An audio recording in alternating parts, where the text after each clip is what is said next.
দুধ চা বানাবো, আমরা 4 জনের চা বানাবো, এই কারণে 5 কাপ পানি দিয়ে নিয়েছি। এর ভিতরে দিয়ে দিচ্ছি 3-4টা এলাচ, এর মধ্যে চিনিও দিয়ে দিয়েছি। পানিটা ফুটে আসলে এর ভিতরে দিয়ে দিব চা পাতি। 5 কাপ পানির জন্য 4 চা চামচ চা পাতা দিতে হবে।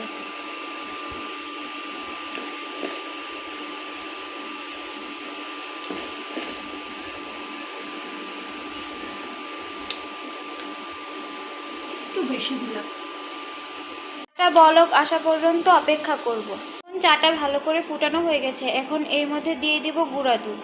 আমি গুঁড়া দুধটা পানির মধ্যে গুলিয়ে রেখেছিলাম।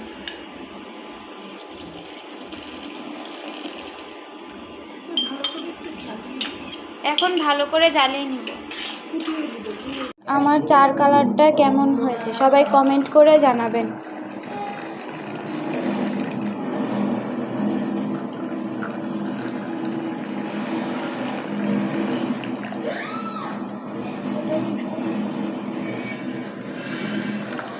এটা ডালো।